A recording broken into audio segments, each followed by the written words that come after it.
Buenas tardes, alumnos, ¿qué tal? ¿Cómo están? Bienvenidos a la sesión de hoy. Eh, Luis, te agradecería bastante si por favor me puedes confirmar que se me puede escuchar.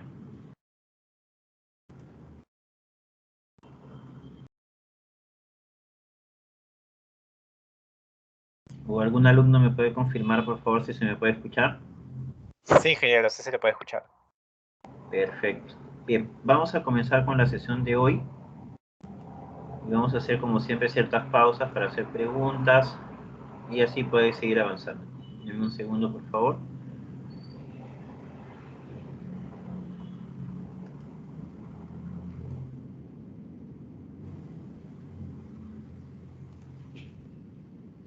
¿Se puede ver mi pantalla?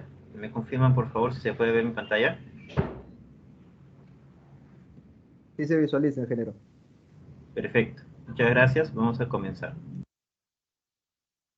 Perfecto. Muy bien. Ok, chicos, vamos a comenzar la clase el día de hoy. No sin antes, pues, disculparme por la cancelación de la clase el día miércoles. Lo que ocurre es que estuve muy mal de salud. A mí los cambios de clima me suelen afectar y parecía que tenía COVID, pero felizmente no fue ese el caso y ya me he venido recuperando. Igualmente esa clase la tenemos que recuperar cuanto antes porque ya estamos cerca pues a las últimas semanas de clase y lo vamos a recuperar mañana a las 9 a.m., que básicamente va a ser para realizar un caso, ¿no? O sea, vamos a ver hoy la teoría. No sé si terminaremos la teoría hoy día. Si no la terminamos hoy día, la terminamos mañana en la primera hora académica de la clase y luego ya hacemos el caso, ¿no? Y de ahí en adelante solamente vamos a ver casos. Muy bien, entonces vamos a retomar, vamos a ver ya la sección final del curso que justamente tiene que ver con la evaluación de proyectos y es donde nos vamos a centrar principalmente en los casos junto con lo que hemos visto en los flujos de caja y que nos va a ayudar también bastante para lo que es el estudio financiero del proyecto, del trabajo final, que es lo que más pesa finalmente en el trabajo. Ok, entonces vamos a comenzar. Lo primero que tenemos que tener en cuenta a esta altura es de que ya hemos proyectado, ¿no? En base a lo que hemos visto, los costos, los ingresos, las inversiones, ¿no? Y todo esto, pues, se refleja a través de los flujos de caja, ¿no? Los flujos de caja proyectados.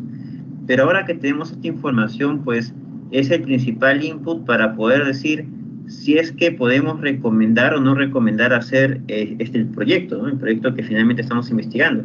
Pero antes de eso, si nosotros nos encontramos en una empresa o en general si queremos emprender, siempre tenemos que hacernos la pregunta de por qué evaluamos, por qué evaluar un proyecto.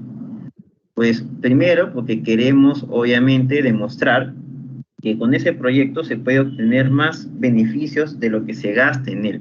Y digo beneficios porque un proyecto también podría ser para ahorrar costos, no necesariamente todo proyecto es para generar más ingresos, ¿no? Hay proyectos para ahorrar costos también. Solamente que en nuestro caso, como todos nuestros proyectos son de emprendimiento, pues estamos enfocados a que las ganancias sean mucho mayores a los egresos, ¿no? Y también cuando estamos en una empresa en marcha, evaluamos un proyecto para poder jerarquizar las diferentes opciones de iniciativas, de proyectos que tiene una organización, ¿no? Porque las empresas tienen pues un presupuesto limitado para proyectos, sin embargo las necesidades de proyectos son muchas. Prácticamente en todos los casos el monto de los proyectos que se requiere es mucho mayor al monto con el que se cuenta, ¿no? Por ejemplo, en una empresa donde yo trabajaba, el presupuesto promedio anual para proyectos era de 150 millones de dólares.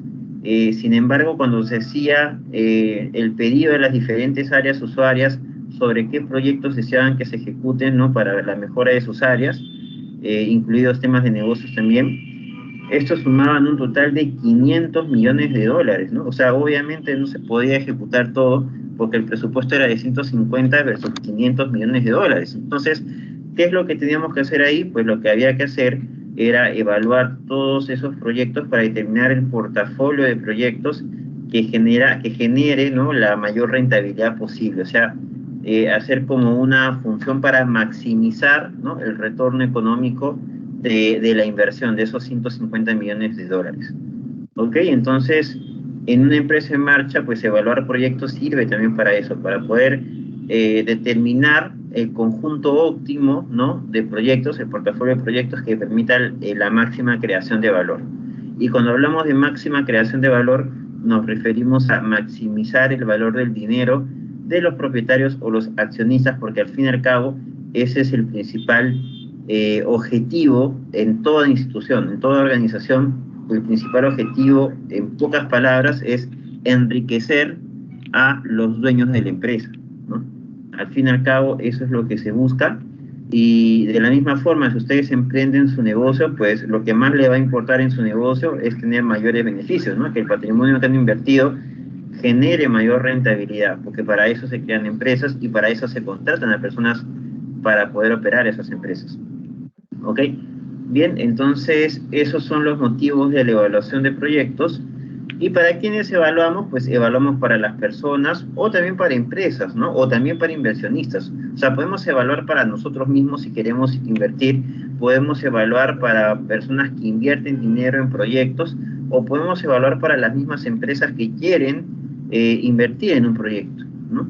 Y esa evaluación pues puede ser tanto financiera como económica dentro de la perspectiva privada, porque la perspectiva pública tiene otro enfoque de evaluación, más pegado a lo que es el precio sombra y el logro de indicadores sociales. ¿Bien? ¿Ok? Entonces, digamos, en el marco general, para eso evaluamos, para ellos evaluamos y a través de estos tipos de evaluación. Pero para poder evaluar, pues tenemos que recordar un concepto que ustedes ya han visto en el curso de gestión financiera, ¿no? Que es el valor futuro y el valor presente. Justamente este enfoque es el más importante dentro de lo que es la evaluación de proyectos, porque incluso si tenemos que llamar, si nos preguntamos cuál es el método de evaluación de proyectos que se explica en este curso, pues el método se llama el flujos de caja descontados a valor presente. Así se llama esta metodología, todo este método que estamos viendo para poder evaluar un proyecto, se llama de esa forma. Se llama la metodología o el método de flujos descontados a valor presente. ¿Ok? ¿Y por qué a valor presente? Porque los flujos que ustedes están proyectando están calculados a futuro, ¿sí o no? Pero ustedes no pueden sumar esos flujos futuros y compararlos contra la inversión inicial, porque si hiciéramos eso de forma directa, estaríamos desconociendo que el dinero no vale, o que el dinero vale diferente a través del tiempo. El dinero no es igual todos los años. Hay diferentes factores que hacen que el dinero no tenga el mismo valor. Por ejemplo, si ustedes en este momento tienen 1.000 soles y deciden ahorrarlo bajo su colchón, ustedes dirán, pues estoy ganando dinero, ¿no? Perdón, estoy ahorrando mi dinero para no gastarlo y después cuando lo necesite lo gasto. Pero en realidad lo que estás haciendo es perder dinero, porque con esos 1.000 soles podrías comprar, digamos, no sé, a ver, ¿qué podría hacer? Podrías comprar, a ver, ¿alguna idea de algo que desearían comprar? Que sea menos de 1.000 soles, mucho menos de 1.000 soles. ¿Qué podría hacer? A ver, libros, digamos, ¿ya? Vamos a ponerle libros. Digamos que ustedes quieren comprar, pues, libros, y cada libro del tipo de libros que desean comprar están 25 soles. O sea, en el presente, con esos 1.000 soles, pueden comprar unos 40 libros, ¿no? Me parece, ¿está bien? 40 por 25.000, sí. Pueden comprar 40 libros con esos 1.000 soles. Pero, ¿qué pasa si esos 1.000 soles lo guardan bajo su colchón y acá un año seguirá valiendo los libros 25 soles cada uno? Probablemente no, ¿no? Probablemente va a valer más por diferentes factores como el tema de la inflación, como la misma tasa de cambio que está aumentando, ¿no? Entre otras cosas más, y quizás ahora los libros ya no están 25, sino están, qué sé yo, 30. Con 30 soles, pues me podré comprar seguro 33 libros, pero ya no 40 libros. Entonces se dan cuenta que por más que he mantenido mis 1.000 soles, en realidad esos 1.000 soles valen menos porque las cosas se encarecen en el tiempo, ¿no? Algunos de ustedes dirán, profesor, entonces pues lo meto a una cuenta de ahorros que me paga 3% anual. Aunque no lo creas, a pesar de eso también estás perdiendo. Según el BCRP, la inflación ha llegado a 5.45%, me parece.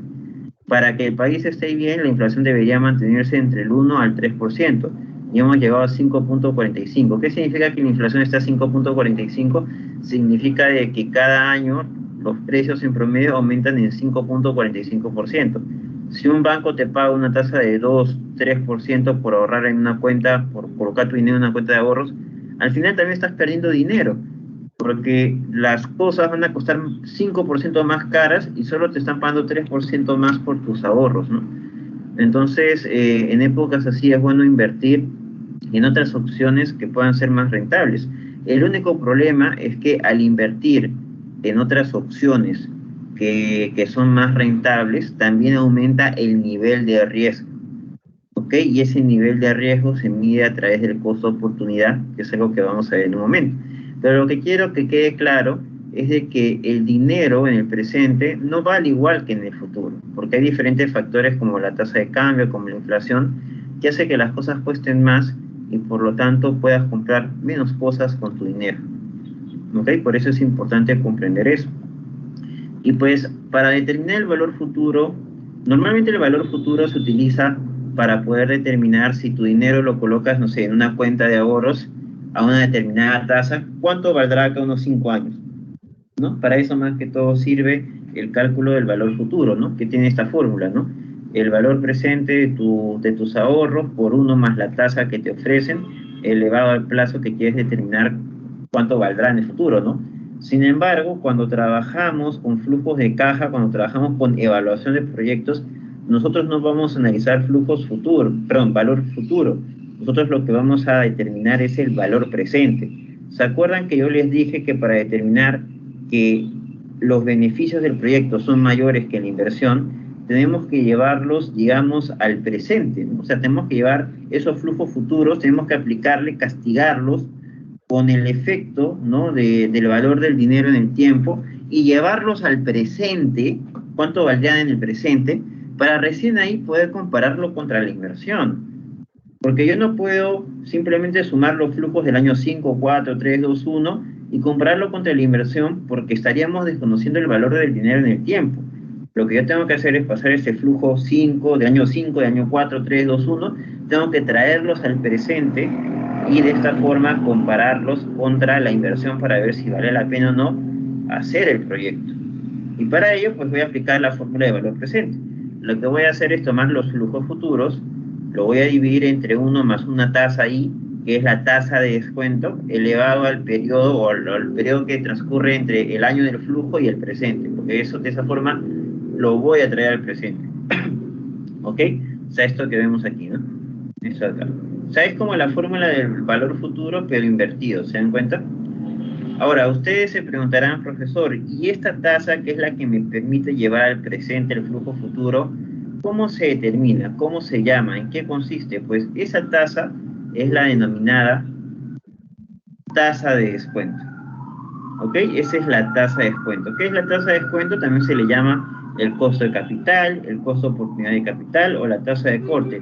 Viene a ser el rendimiento mínimo que se espera o que el inversionista espera que tenga su inversión para poder invertir, valga la redundancia, en el proyecto. Es decir, si lo decimos en otra manera, yo como inversionista puedo darte mi dinero para que inviertas en ese proyecto siempre y cuando me rinda una tasa de, digamos, 20%.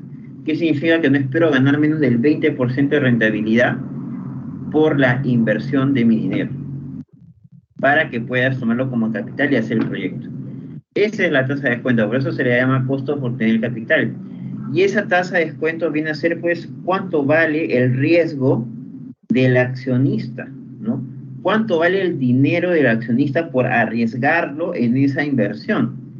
Y ese riesgo, esa tasa, es la que se utiliza para traer a valor presente los flujos futuros y de esa forma compararlo contra la inversión inicial para ver si vale la pena para el accionista, para el inversionista, invertir o no en ese proyecto, ¿no? Si yo traigo al presente mis flujos futuros con mi tasa de riesgo, con mi costo-oportunidad, y sumados esos flujos futuros aplicándole mi costo-oportunidad, aún así son mayores a la inversión, entonces vale la pena invertir en ese proyecto. ¿Ok? Bien, tengan en cuenta eso. Ahora, una cosa más. Recuerden que la evaluación de proyectos es un instrumento que nos ayuda a poder aumentar, ¿no?, las probabilidades de respecto a la recomendación que nosotros damos. Por ejemplo, si nosotros recomendamos que se debe ejecutar en el proyecto, ¿no?, pero que se debe invertir en el proyecto, no significa que estamos asegurando que 100% va a ser rentable. No significa eso porque nosotros no podemos predecir todas las variables del futuro, ¿no? O sea, nosotros no podemos controlar los factores macroeconómicos y mucho menos podemos controlar un evento como por ejemplo el de la pandemia, ¿no? Imagínense cuántos proyectos se evaluaron antes de la pandemia y seguramente con evaluaciones pero perfectas que consideraban múltiples variables, pero al final pues todos fracasaron o no se hicieron porque nadie en su santo juicio se iba a imaginar que iba a haber una pandemia que iba a durar 2 años, ¿no? ¿Quién podía imaginarse eso? Entonces, pues, por más perfecto que sea una evaluación de proyectos, nunca puedes asegurar que un proyecto va a tener éxito, porque hay factores externos que uno no puede controlar. Entonces, ustedes dirán, ¿y para qué sirve evaluar proyectos si yo no puedo asegurar que un proyecto va a ser exitoso? Pues porque no es lo mismo invertir dinero sin información, con total incertidumbre, a invertir dinero contando con información técnica que te facilite la toma de decisión. O sea, no somos Nostradamus, ¿no? No somos Jaime, si nos vamos acá al Perú, ¿no?, como para poder saber qué es lo que va a ocurrir en el futuro. Pero por lo menos brindamos información técnica que es útil para la toma de decisiones y ya a riesgo pues del inversionista que él decida si invierte o no su dinero. Pero por lo menos cuenta con información que disminuye esa incertidumbre y le permite decidirse. Esa es la principal función de la evaluación de proyectos. Bien, y esta es la tasa de rendimiento mínima que espera un inversionista para poder invertir, es decir, cuál es el riesgo de su dinero, cuánto vale su dinero. ¿Ok? Muy bien. Hasta este punto, ¿hay alguna pregunta? Quisiera saber si hasta aquí hay alguna pregunta. Si lo hubiera, por favor, escríbanlo en el chat. Les voy a dar un minuto.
A ver, acá tenemos una pregunta del señor Daniela Paza.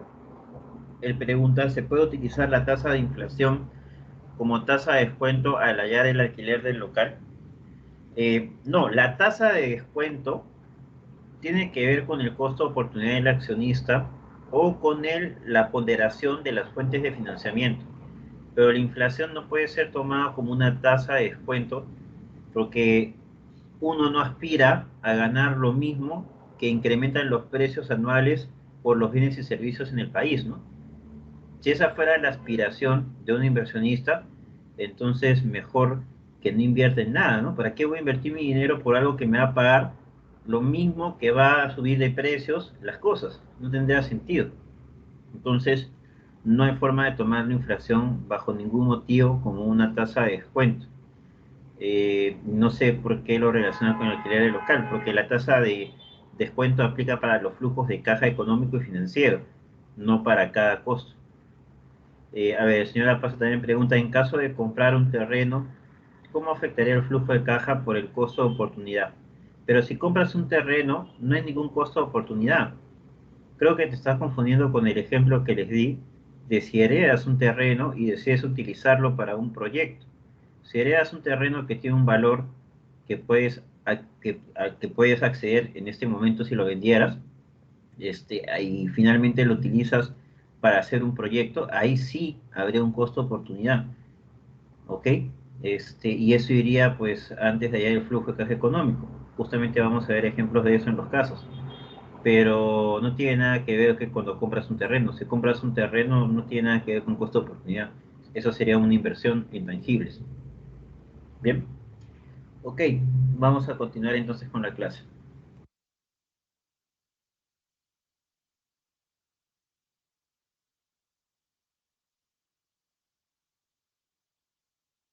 Ok, se enfoca, ok, pues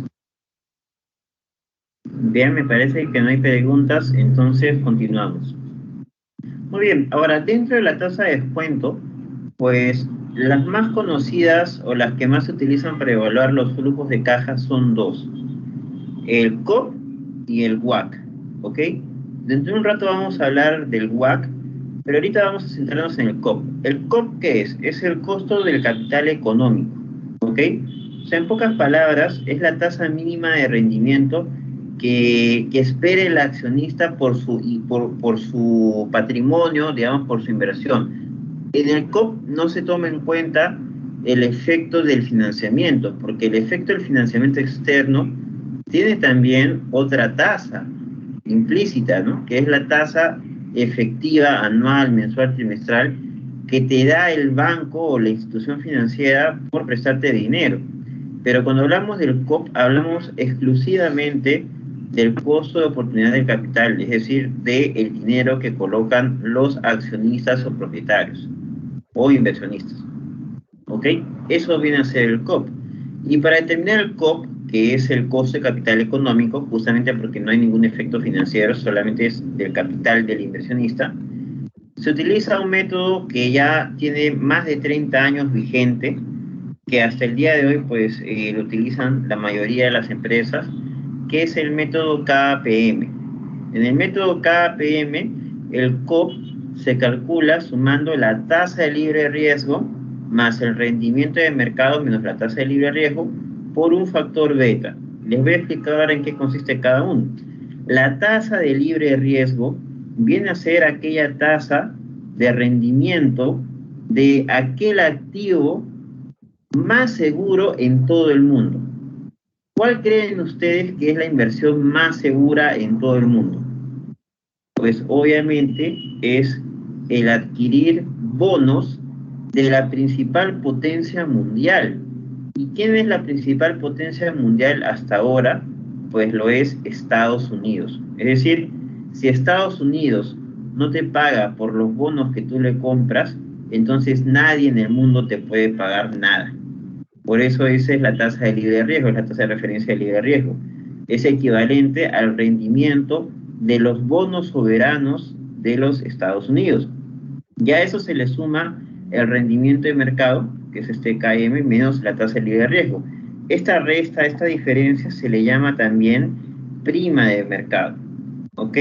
Y esa prima de mercado, pues esa parte que dice rentabilidad media del mercado, el KM, viene a ser la rentabilidad la rentabilidad del sector donde estás haciendo tu proyecto según la bolsa de Nueva York. O sea, la rentabilidad del precio de las acciones, ¿no? de tu sector en la bolsa de Nueva York. Y la tasa de libre riesgo, ¿no? Ustedes dirán, es la misma que utilizamos aquí. Sí, también es la misma, pero no en el mismo periodo, sino que esta es una tasa de libre riesgo acumulada, ¿no? De todos los años desde que se contabiliza, que en este caso me parece que se está contabilizando desde 1930, ¿ok? Entonces, si bien es cierto, tiene un nombre, si tiene es el mismo nombre, en la práctica pues son valores diferentes. Igualmente, cuando nosotros hagamos los casos, si se les da el dato de la tasa de libre riesgo, ustedes asumen que es el mismo valor para ambos, ¿ok? Pero en la práctica no es así. Y el beta viene a ser la variabilidad del rendimiento de las acciones del sector en la bolsa de Nueva York. Es la volatilidad del riesgo. ¿Qué significa eso? Que si estamos hablando de un sector donde las acciones cambian de manera abrupta constantemente, entonces estamos hablando de una volatilidad alta. Cuando la volatilidad es alta, el factor beta es mayor a 1. Pero cuando la volatilidad es baja, es decir, el mercado es estable y el valor de las acciones del sector no varían mucho, entonces ese valor beta es menor a 0. Mientras más cercano a 0 sea, más estable significa que es ese mercado.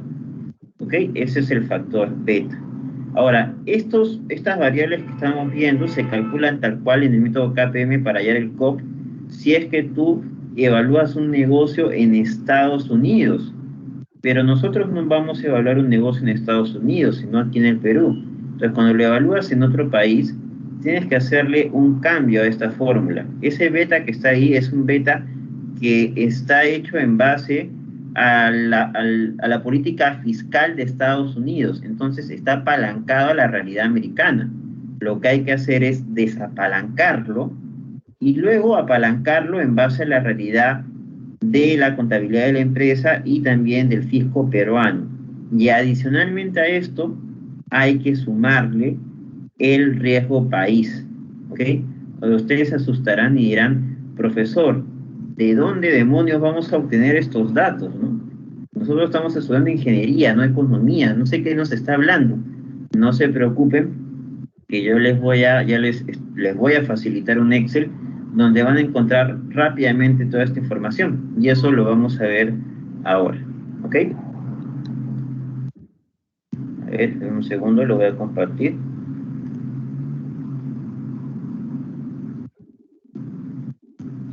Señorita delegada, me confirma cuando se pueda ver, por favor, mi PPT, mi Excel, perdón. Sí, Todavía no.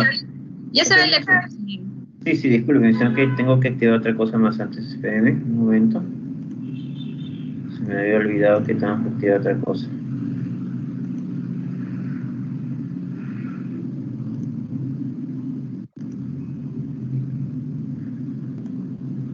A ver, espérenme un momento, por favor.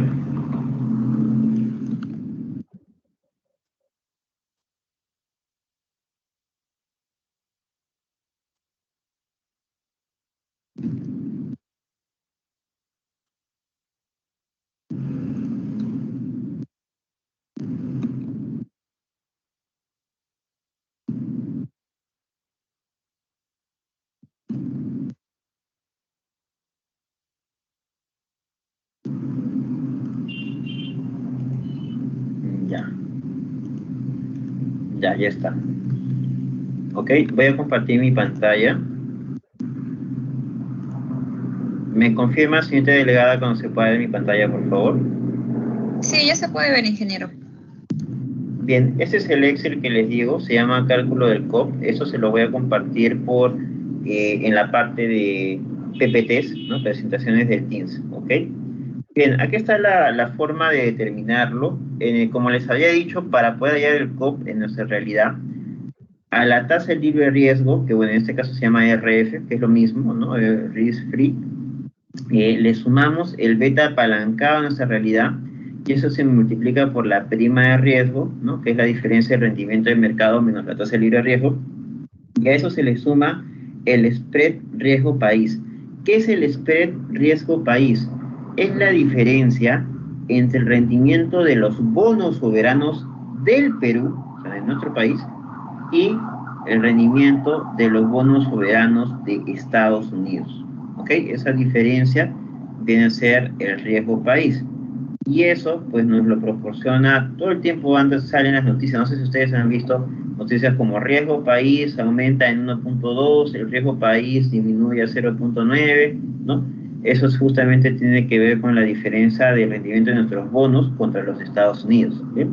Entonces, ¿de dónde sacamos la información primero para la tasa de libre riesgo? Eso lo podemos sacar de este link, que es de Yahoo Finanzas Bonds.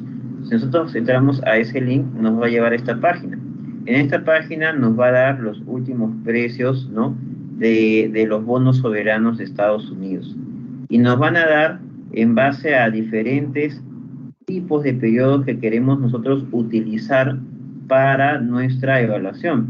Si nuestra evaluación es de un año a menos, lo que se utiliza es este precio de aquí.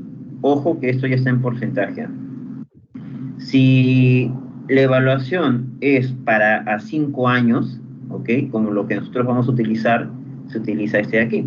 En este caso sería 1.188, ¿no? Vamos a poner entonces 1.188. Ahí está. Bien. Esa es la tasa de libre riesgo. Ahora vamos a ver lo otro, que vendría a ser el beta apalancado, ¿no? O sea, apalancado en nuestra realidad. Para poder determinar el beta apalancado en nuestra realidad, lo primero que tenemos que hacer es desapalancar el beta de la bolsa que aparece en la bolsa de Nueva York, ¿no? Pero no se preocupen porque hay un economista hindú que se llama Damodaran, muy reconocido en todo el mundo, que en su blog personal actualiza diariamente estos valores de mercado. Entonces, lo primero que vamos a hacer es entrar a esta página de aquí, de Damodaran, y nos va a llevar a los valores beta de todas las industrias que cotizan en bolsa, en la bolsa de Nueva York, ¿ok? Y dentro de toda esa información que nos da Damodaran, la que nos va a interesar es esta, que es el beta desapalancado, ¿ok?, corregido o ajustado para efectivo. Este beta es el que nosotros vamos a utilizar, este beta desapalancado. Entonces buscamos simplemente dentro de estos sectores cuál es el nuestro. Digamos que nos vamos a enfocar en el sector, no sé, de ¿cuál podría ser ya? Ingeniería y construcción, ¿ok? Por ejemplo, en ingeniería y construcción el beta desapalancado, o sea, quitándole el efecto fiscal de Estados Unidos, es de 0.95.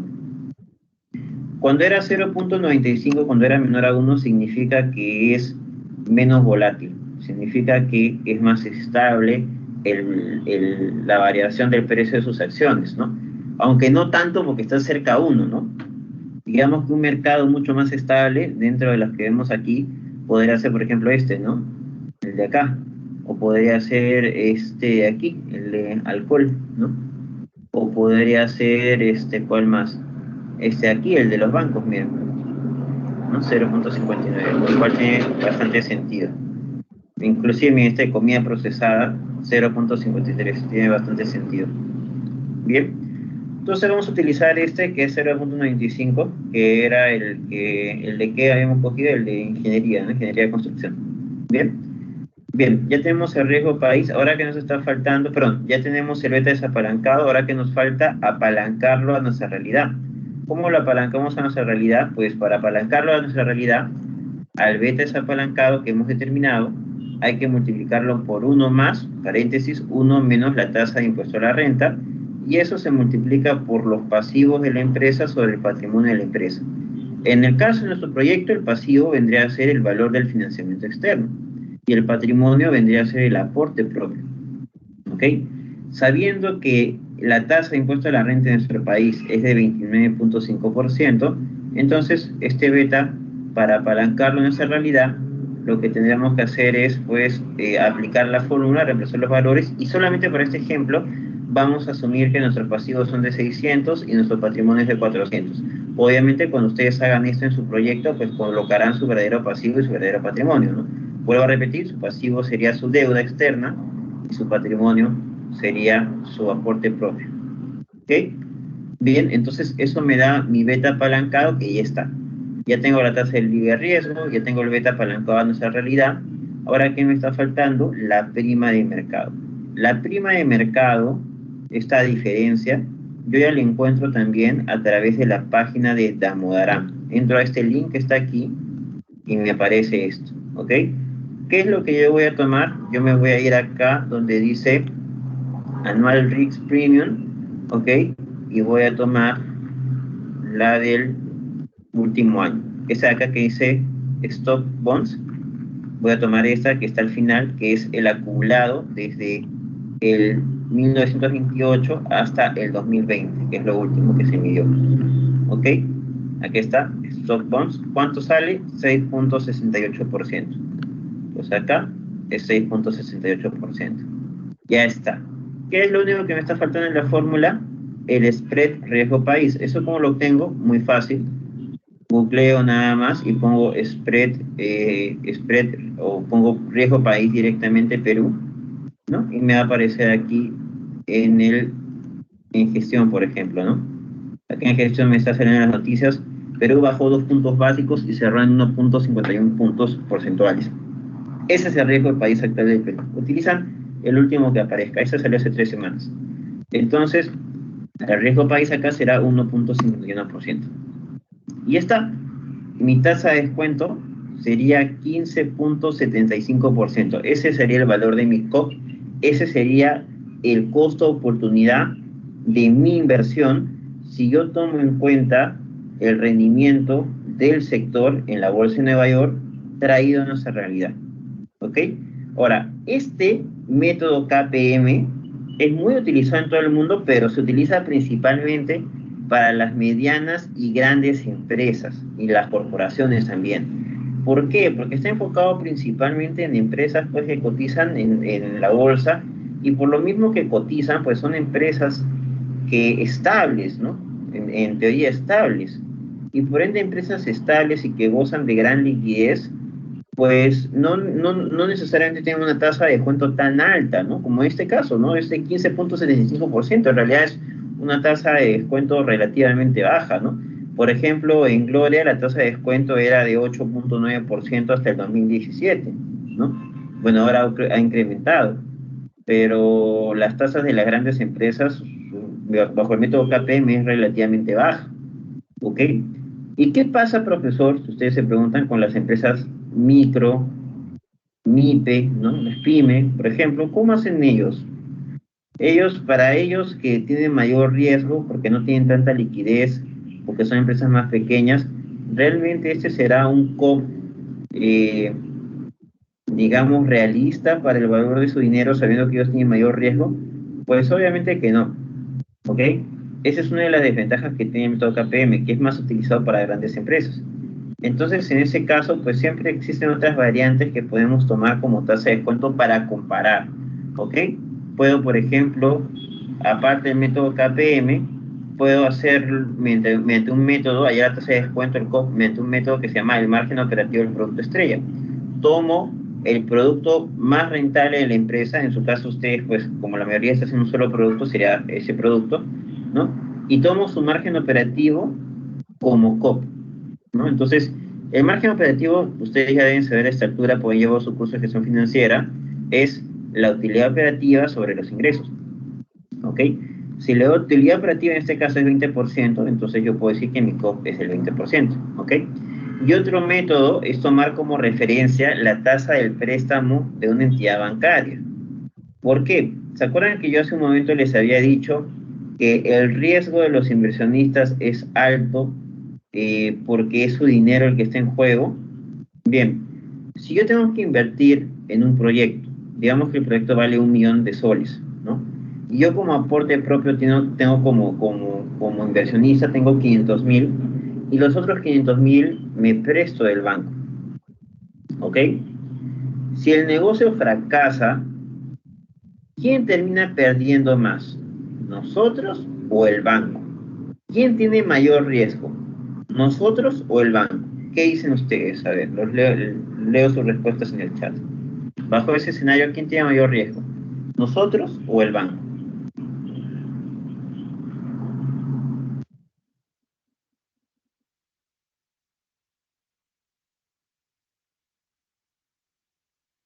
A ver, respondan por favor a la pregunta.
A ver, veo que la mayoría dice que nosotros, el señor Roberto Velázquez dice que ambos. Vamos a ver la respuesta.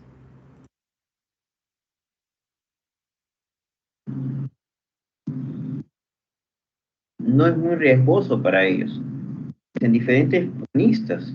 A ver, chicos, en realidad el que tiene más riesgo no es el banco, somos nosotros, los inversionistas. ¿Por qué? Porque el banco diversifica sus inversiones en diferentes sectores, en diferentes productos, ¿no? Entonces, perder dinero en una de las tantas apuestas que ellos hacen, en realidad no es muy riesgoso para ellos. Pero en el caso de un inversionista, de un emprendedor, perder su capital, pues lo lleva a la quiebra total, ¿ok? Entonces, en realidad, el que tiene mayor riesgo es el inversionista, no el banco. En ese sentido, si la tasa de descuento se mide por el nivel de riesgo, es posible que la tasa de descuento del accionista sea menor que la tasa del préstamo del banco. ¿Qué opinan ustedes? La tasa del accionista, del inversionista, el valor de su dinero, debería ser menor que la tasa que te cobra el banco o debería ser mayor. ¿Qué opinan ustedes bajo la perspectiva de lo que les acabo de indicar?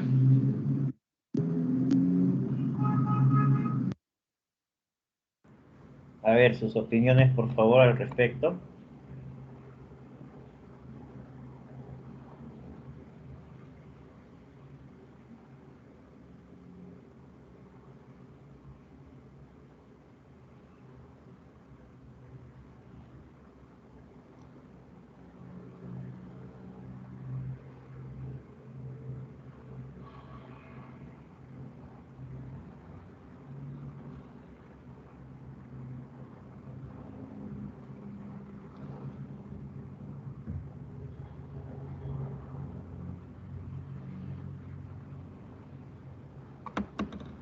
A ver, la señorita Jocelyn Espinosa menciona que el costo de capital o tasa de descuento debería ser mayor a la del banco.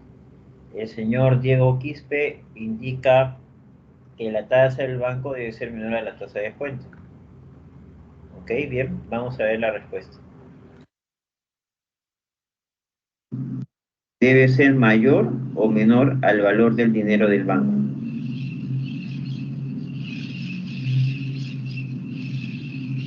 Exactamente es como lo que dice la señorita Elizabeth Quispe. La tasa del banco debería ser menor a la tasa de descuento o al costo de oportunidad de nosotros, porque nosotros somos los que corremos más riesgo, los inversionistas, el empresario es el que corre más riesgo. ¿Ok? Entonces, en ese escenario, pues nuestra tasa de descuento debería de ser mayor. Entonces, un tercer método para hallar el COP es tomar como referencia la tasa del préstamo, bien, la tasa de préstamo que nos da una entidad financiera, y agregarle un mínimo de 2%, porque por lo menos mi dinero debería rendir 2% más que el dinero que me piensa cobrar el banco por prestarme dinero de ellos, ¿no? Entonces, ese es otro método que se toma. Entonces, imaginémonos que la tasa del préstamo del banco en promedio es de 25% para mi tipo de empresa. Entonces, yo no puedo aspirar a una tasa de descuento menor al 27%. ¿Ok? Entonces, ese es otro método. Bien, entonces, bajo este escenario tenemos tres tipos o tres formas de determinar la tasa de descuento, tres formas de determinar el COP. ¿Ok? Mediante el método KPM, mediante el método del margen operativo y mediante el método de la tasa del préstamo.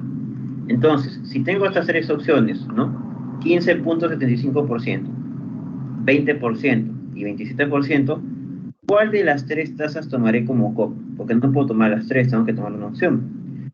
Pues cuando tengo más de una alternativa de tasas, lo que siempre debo elegir es la mayor de todas ellas. ¿Por qué la mayor de todas ellas? Porque al elegir la mayor, estoy castigando más al proyecto. Y al castigar más el proyecto, estoy siendo más moderado en la evaluación. ¿Qué significa castigar más al proyecto? ¿Se acuerdan que el beneficio, o mejor dicho, que el valor presente, ahí está, era el flujo futuro sobre 1 más la tasa de descuento elevado a la n. Bien, mientras mayor sea la tasa de descuento, menor será el valor presente del flujo futuro. ¿Ok?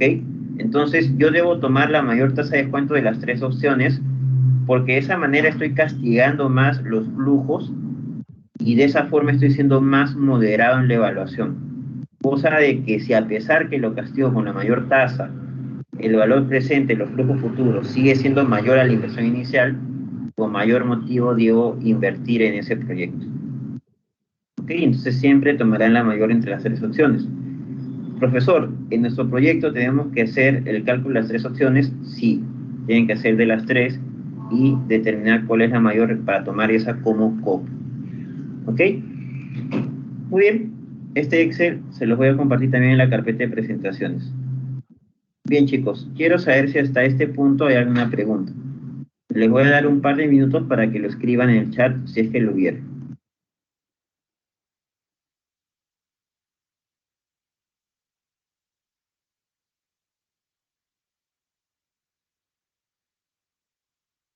Bien, vamos a dar un par de minutos si es que hay alguna pregunta. Si es que lo hubiera, por favor, lo escriben en el chat.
Bien, a ver, el señor Roberto Velázquez pregunta ¿por qué la tasa libre de riesgo toma el T-Bond y no el T-Bills? Bien, primero no es la tasa de libre riesgo eso. Se está refiriendo a lo de Yahoo Finanzas. Claro, lo que pasa es que el T-Bond es la tasa, digamos, más utilizada en las finanzas para el cálculo de la tasa de descuento mediante el método KPM. ¿Ok? Digamos que es por un tema de convención, porque los T-bills tienen otra fórmula de cálculo en base al rendimiento, más que todo tiene que ver con la relación entre la correlación del rendimiento de las acciones del sector versus el rendimiento de las acciones de, de toda la bolsa de Nueva York, ¿no? En cambio, el T-Bond se enfoca más que todo en el histórico de rendimiento de los bonos, tomando promedio móvil simple, o no me acuerdo si es promedio móvil doble, lo cual hace que el nivel de variación sea más exacto. Por eso se toma el T-Bond como referencia principalmente. Pero lo cual no descarta el T-Bills también como una fuente de referencia, pero para otro tipo de eventos. Bien, ¿hay alguna pregunta más?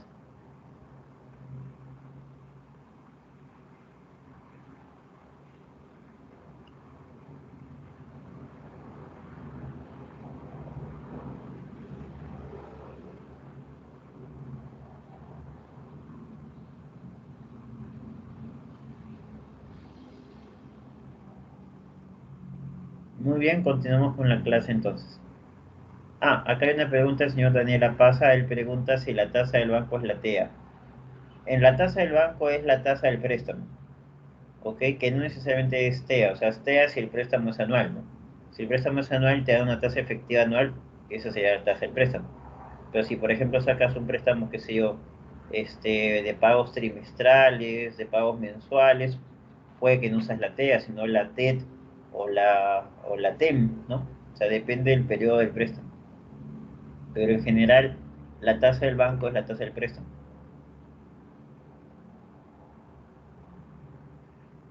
Muy bien, vamos a continuar con la clase entonces.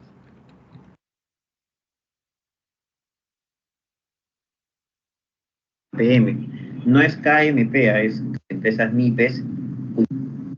Siguiente delegada, también flujo de caja. Es el favor. Ya se puede visualizar, ingeniero. Perfecto. Bien. Eso es el método KPM o los otros métodos para determinar el COP, que es el costo de capital económico, ¿no? Con esa tasa vamos a evaluar los flujos de caja económicos. ¿Se acuerdan que el ingeniero Chan les explicó en la clase anterior cómo se determina un flujo de caja económico, o llamado también flujo de caja libre, o llamado también flujo de caja del proyecto, ¿no? Y también les explicó cómo se determinaba el flujo de caja financiero, llamado también flujo de caja del inversionista, del accionista, o llamado también flujo de caja patrimonial. ¿Ok? Cuando ustedes quieran evaluar el flujo de caja económico, la tasa de descuento que van a utilizar va a ser el COC. ¿Ok? Ahora la pregunta es, ¿qué tasa vamos a usar, profesor, para poder evaluar el flujo de caja financiero? Para evaluar el flujo de caja financiero, lo que vamos a utilizar es el costo del capital financiero, ¿ok? O llamado también CPPK. ¿Qué significa CPPK? Es el costo promedio ponderado de capital. Sus siglas en inglés se le conoce como WACC, W-A-C-C, ¿ok? Y así como lo dice su nombre, costo promedio ponderado de capital, es porque es una ponderación de dos tasas.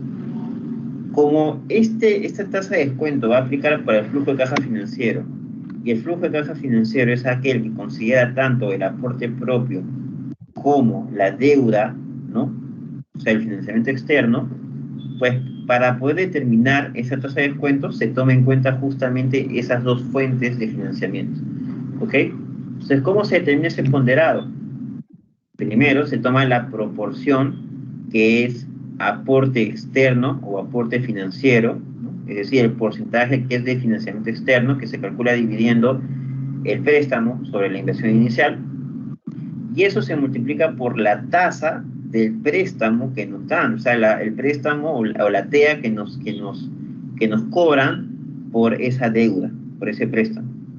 Y a eso se le suma la proporción de lo que es el aporte propio, que se calcula dividiendo el monto del aporte propio sobre la inversión inicial, ¿no? Sabiendo que tanto la deuda más la inversión, perdón, la deuda más el aporte propio es igual a la inversión inicial, por eso es un cálculo ponderado, ¿ok?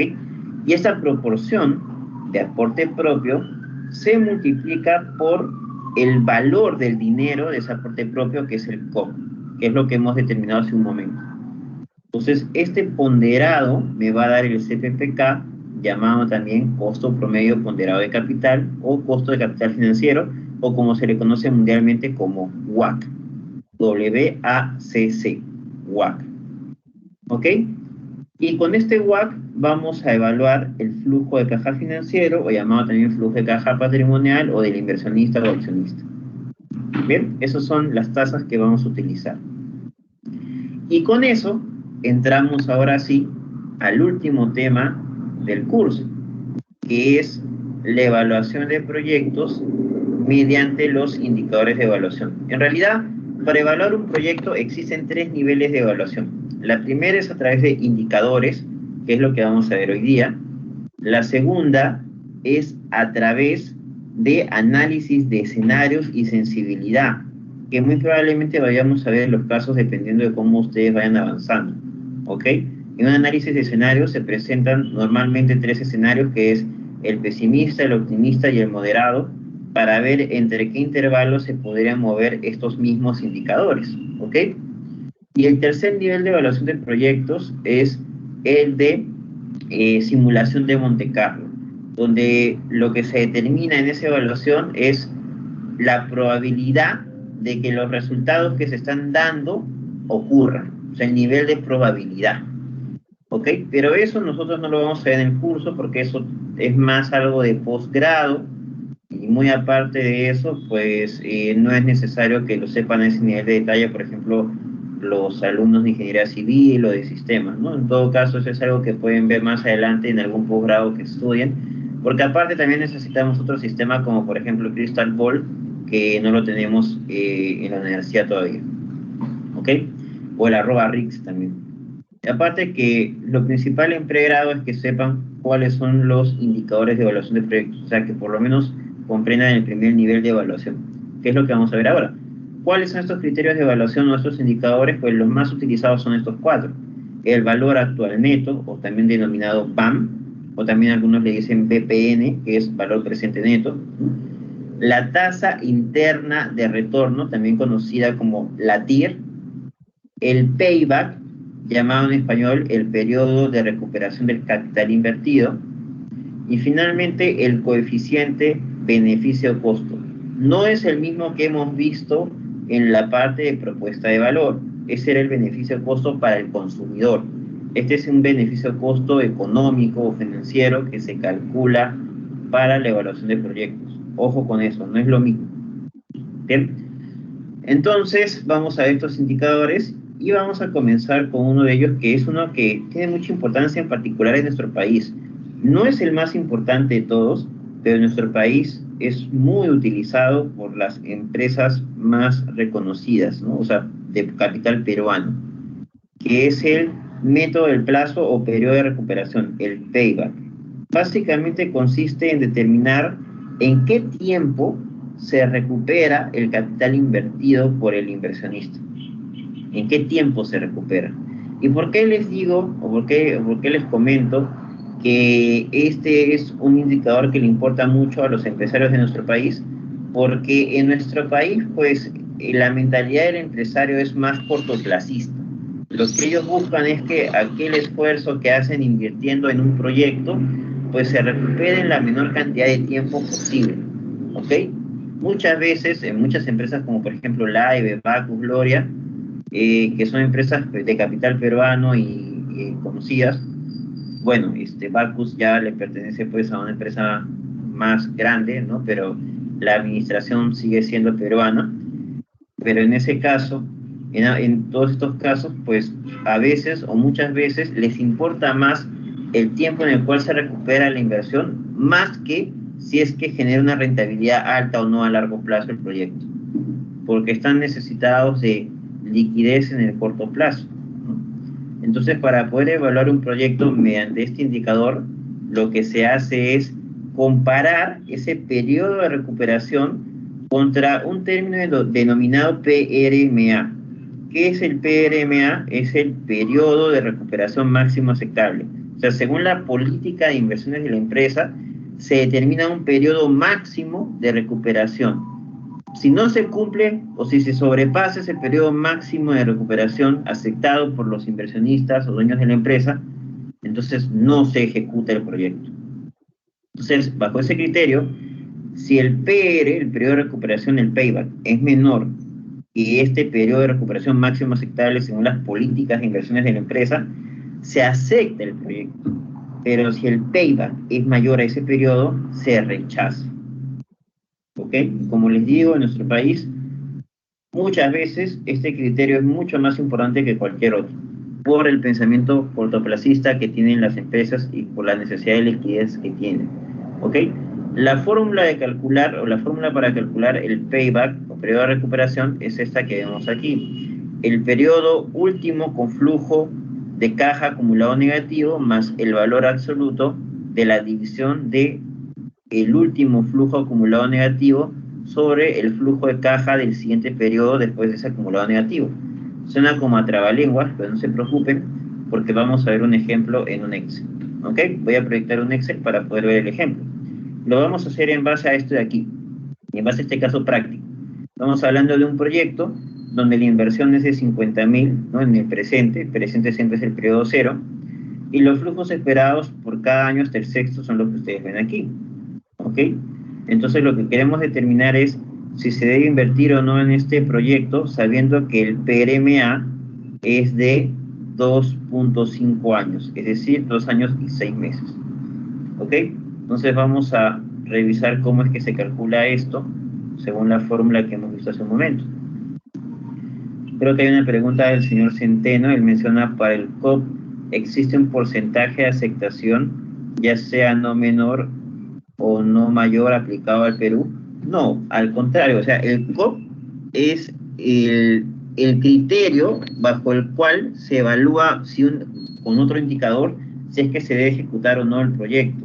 O sea, el COP es más bien la tasa referencial mínima que se espera, ¿no?, para rentabilizar un proyecto, y se compara contra otro indicador que vamos a ver en un rato para decidir si es que se invierte o no. ¿Ok? Pero el COP es más bien la referencia. No es que exista un porcentaje de aceptación del COP, al contrario. Hay una tasa de evaluación de proyectos que vamos a ver, que es la que se compara contra ese COP. ¿Ok? Bien. Voy a compartir un Excel para que podamos verlo. Cuando se vea, me confirma, por favor, señorita delegada.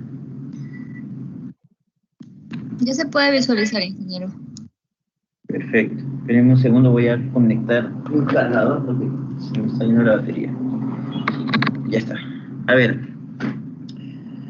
Esta es la fórmula y vamos a ver cómo se aplica este caso que hemos mencionado, ¿no? Según este caso, los flujos futuros son estos, ¿no? Del año 1 al año 6. Y en el presente, pues la inversión es de 50.000. Entonces, como vemos, para poder calcular el payback bajo esta fórmula, yo tengo que determinar los flujos acumulados, ¿no? Entonces, en el año 1, pues el flujo acumulado será esos menos 50.000 más 10.500, ¿no? Y vamos viendo cómo cómo va disminuyendo ese negativo de la inversión, hasta que en el cuarto año, pues ya vemos que está positivo el acumulado, ¿no? Entonces, entre el tercer y el cuarto año es que se da la recuperación del capital, solo que tenemos que calcular exactamente en qué momento. ¿Cómo lo hago? Con esta fórmula. ¿Qué es lo que me dice esta fórmula? Lo que esta fórmula me está diciendo... esperen un segundo. Lo que esta fórmula me está diciendo es de que yo tome primero el último periodo con flujo acumulado negativo. ¿Cuál es el último periodo con flujo de caja acumulado negativo? El 3, ¿no? Hasta aquí es negativo y ahí pasa a ser positivo en el cuarto año. O sea, el 3 es el último periodo acumulado negativo. Por lo tanto, 3. Ahí está. Más el valor absoluto de esta división. ¿La división de qué cosa? El último flujo acumulado negativo. ¿Cuál es el último flujo acumulado negativo? Estos 11.000 menos 11.000 que vemos aquí. Entonces, esto lo ponemos acá, dentro de un valor absoluto. Y eso sobre el valor del flujo de caja en el siguiente periodo. ¿Cuánto es eso? 18.000. Ojo que dice flujo de caja, no es acumulado. El siguiente flujo de caja después de ese periodo negativo acumulado es este, ¿no? 18.000. Sobre 18.000. Eso me da 3.61. Si me sale 3.61 y el PRMA es 2.5, ¿se rechaza o se aprueba el proyecto? ¿Qué dicen ustedes? Según lo que hemos visto hace un momento. Mi payback o periodo de recuperación es 3.61 y mi PRMA es 2.5. ¿Se rechaza o se aprueba el proyecto? A ver, los leo en el chat.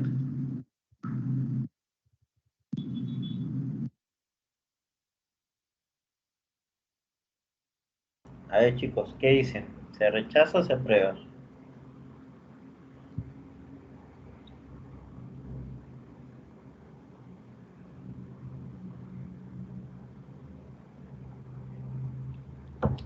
Efectivamente se rechaza porque el periodo de recuperación es mucho mayor al PRMA, ¿no?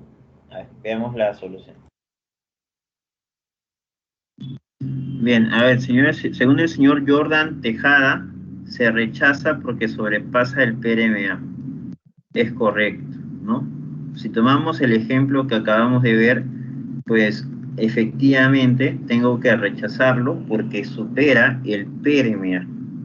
¿Ok? Muy bien. Pero si el PRMA fuera 4, por ejemplo, no 2.5, sino 4, entonces ahí sí, digamos, que se aceptaría, ¿no? Se aceptaría porque el periodo de recuperación es menor al periodo de recuperación máximo aceptable. En ese caso sí se acepta. Bien.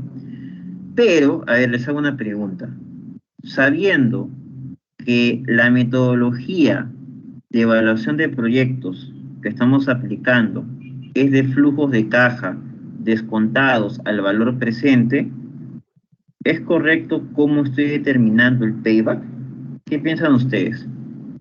¿Está bien cómo estoy calculando el payback?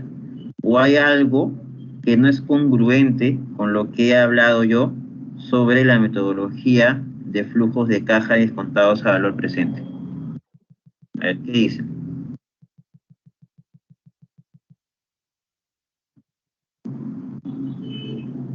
De caja en el... A ver, señor. Bien, es la primera vez que me pasa en un ciclo donde esa es la a valor presente de los flujos en el siguiente periodo. No va por ahí. El señor Álvaro Gómez menciona que no estamos trayendo a valor presente los flujos, que estamos comparando los valores futuros con el valor presente de la inversión. Perfecto, excelente. Esa es la respuesta, señor Álvaro Leonardo Gómez. Álvaro, ¿no? Álvaro. Álvaro Leomar Gómez Chávez. Correcto. Esa es la respuesta correcta, muchachos. Yo les estoy explicando el valor del dinero en el tiempo.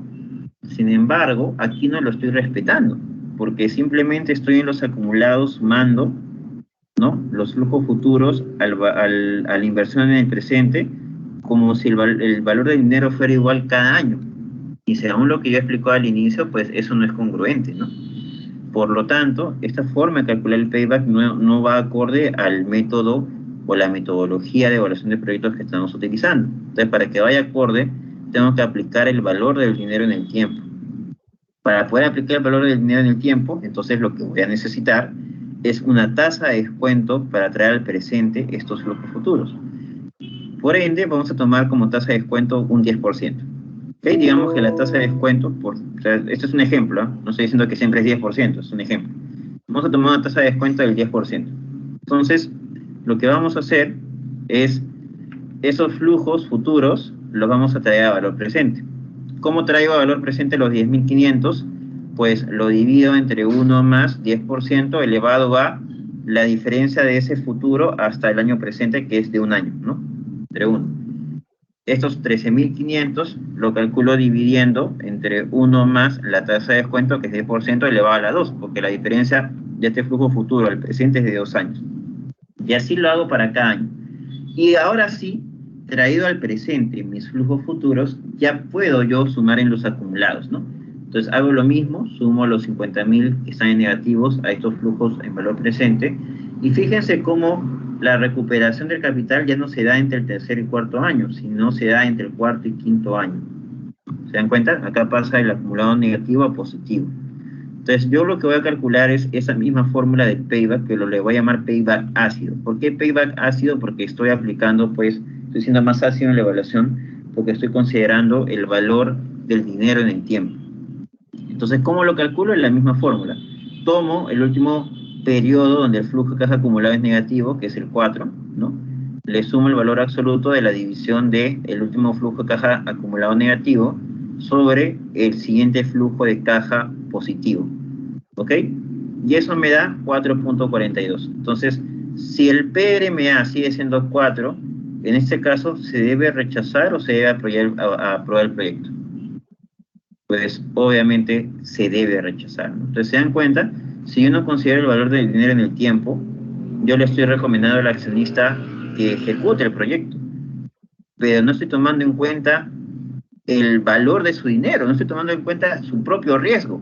Si tomo en cuenta el cuánto vale el riesgo para el accionista, en ese caso sí no recomendaría que se ejecute el proyecto.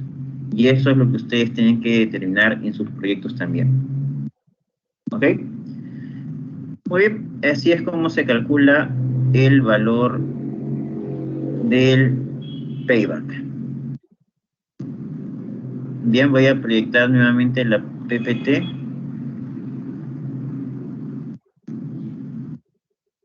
Señorita delegada, ¿me confirma cuando se puede ver la PPT, por favor?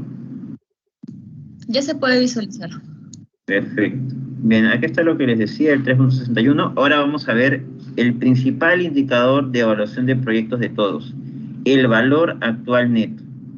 El valor actual neto es simplemente la diferencia entre la inversión inicial y los flujos futuros traídos al valor presente, ¿no? Prácticamente desde que hemos comenzado la clase hemos hablado de eso, ¿no? Hemos hablado de que para que un proyecto sea aceptado, la suma de sus flujos futuros deben ser traídos al presente y debería ser mayor ese beneficio al esfuerzo inicial que se hace, que es la inversión inicial. Justamente esa diferencia es el valor actual neto. Y es por eso que es el indicador más importante de todos. Porque si el valor actual neto es positivo, significa que el proyecto está cubriendo las expectativas que yo tengo respecto a mi inversión. Porque al castigar los flujos futuros con mi tasa de riesgo, con mi costo de oportunidad, y aún así sea esta suma mayor a la inversión, entonces sí vale la pena hacer el esfuerzo. ¿Ok? Y aquí está el cálculo, ¿no? Como ya ustedes pueden intuir, es simplemente a la inversión inicial, que siempre está en negativo porque es un egreso, sumarle los flujos futuros, pero cada uno de ellos traídos al valor presente. Todos traídos al presente. Obviamente considerando la tasa de descuento. Si estoy analizando un flujo de caja económico, el BAN económico, porque en ese caso sería un BAN económico, sería aplicando el COP. Pero si yo quiero determinar el BAN financiero, es decir, en base al flujo de caja financiero, acá no sería COP, ojo, en ese caso sería el WACC o CBPK. Por eso les digo que las tasas que utilicen dependen del flujo que están analizando. Ustedes tienen que analizar ambos flujos. ¿Ok? Entonces, así de simple es como se determina el BAN, y el criterio de decisión es que si es mayor a 0 se debe aceptar el proyecto, si es igual a 0 es indiferente porque significa que es un proyecto justiprecio, ¿no? Es decir, lo mismo que inviertes es lo mismo que ganas y pues es indiferente, no hay un margen o un excedente. Y el valor presente neto, si es menor a 0, significa que se debe rechazar el proyecto porque no cubre porque los flujos futuros no cubren la inversión inicial tomando en cuenta el costo de oportunidad del accionista. ¿Y por qué remarco esto de tomando en cuenta el costo de oportunidad del accionista? Porque para una empresa, un proyecto puede tener un valor actual neto negativo, pero para otra empresa puede ser positivo. Ustedes dirán, pero ¿cómo, profesor? ¿Con las mismas condiciones? Claro, con las mismas proyecciones de ingresos, de costos, de inversiones, todo exactamente igual. Puede ser para una empresa el BAN positivo y para una otra empresa el BAN negativo. ¿De qué depende eso? De la tasa de descuento. Depende del costo de oportunidad del accionista de la empresa. Si para una empresa su costo de oportunidad, su riesgo es mayor, pues obviamente el BAN va a salir menos. Pero si para otra empresa su riesgo es menor, entonces su tasa de descuento es menos y es probable que su BAN salga positivo. ¿Ok? Entonces, ¿se dan cuenta? Es por eso que hay grandes proyectos, o es por eso que las empresas grandes compran a otras empresas más pequeñas. Porque quizás estas empresas más pequeñas no tienen suficiente efectivo en el corto plazo para poder crecer y por lo tanto para poder cubrir los riesgos de los proyectos. Sin embargo, una gran empresa sí puede cubrirlos porque su costo de oportunidad es más bajo. Y por lo tanto, el valor actual neto de esas iniciativas, de esos proyectos, sí son positivos para ellos. ¿Ok? Muy bien, entonces esto es lo que respecta al BAM. Y luego tenemos la tasa interna de retorno. La tasa interna de retorno, tal como dice su nombre, es una tasa, ¿ok? Pero esta tasa viene a ser el rendimiento que genera el proyecto. Y no estoy hablando del rendimiento esperado, sino estoy hablando del rendimiento que tiene el proyecto basado en los flujos de caja proyectados. ¿Y cómo se calcula? Pues se calcula cuando el BAN es igual a 0. Si el BAN es igual a 0, vamos a hacer como una ecuación donde la incógnita es la tasa de descuento. En este caso, la TIR, ¿no? La TIR sería la incógnita. Porque ya tenemos la inversión inicial, ya tenemos los flujos de caja futuros, y la incógnita, la X, si así queremos llamar, es la tasa de descuento que vendría a ser la TIR. Y esto es igual a 0, ¿no? Para poder determinar la TIR. Entonces simplemente la inversión inicial se pasa al otro lado y se resuelve la ecuación, y de esa forma calculamos la tasa interna de retorno. ¿Ok?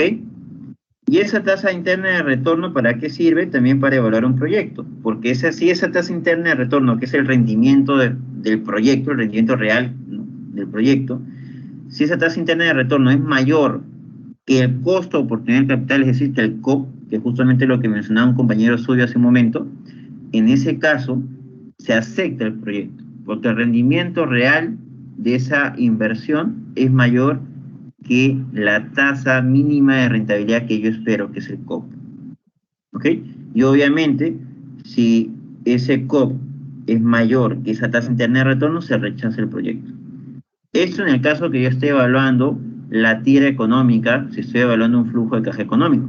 Si estoy evaluando un flujo de caja financiero, tengo que comparar la TIR no contra el COP, sino contra el WACC. Y el criterio es el mismo. Si la TIR financiera es mayor al WACC, se acepta el proyecto. Si es menor al WACC, se rechaza. ¿Ok? Bien, chicos. Bien, aquí vamos a parar. Bueno, primero vamos a ver este ejercicio, que es rápido. En realidad, digamos que nosotros vamos a invertir en tres tipos de proyectos, proyectos A, B y C. Los tres tienen la misma inversión inicial, 1000 o 10.000, perdón, pero tienen diferentes flujos futuros, ¿ok? Y los riesgos de los tres proyectos son similares, es decir, tienen la misma tasa de descuento. Bien, esa tasa de descuento costo de oportunidad es del 13%. Entonces, lo que yo hago es calcular en base a lo que acabo de explicar, el BAN y la TIR de cada uno de ellos, ¿no? Ya saben cómo se calcula el BAN. A la inversión inicial que está en negativo se le suma los flujos futuros a valor presente. Y para hallar la TIR, se hace una ecuación donde la TIR es la incógnita y se iguala el BAN a 0 para poder determinar esa TIR o tasa interna de retorno. Y así lo hago tanto para el proyecto A como B y C. Y al final pues obtengo estos resultados, ¿no? Tengo estos diferentes BAN y TIR para cada proyecto, y si yo tengo que decidir por una alternativa, pues obviamente la mejor alternativa sería la alternativa C, porque genera un BAN mayor a los otros dos proyectos y porque también la tasa interna de retorno es mayor. Bien, ahora las empresas, los inversionistas, suelen dejarse llevar bastante por la tasa interna de retorno porque es más fácil de entender que el BAN, ¿no? Porque fácilmente pueden comparar la tasa interna de retorno con el costo de oportunidad que ellos esperan.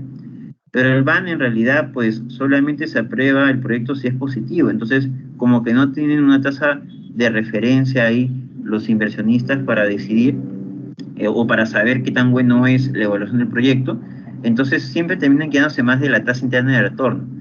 Pero ese es un error. Es un error porque la tasa interna de retorno tiene fallas, por lo mismo que es un cálculo matemático, ¿ok? Y eso vamos a ver ya el día de mañana.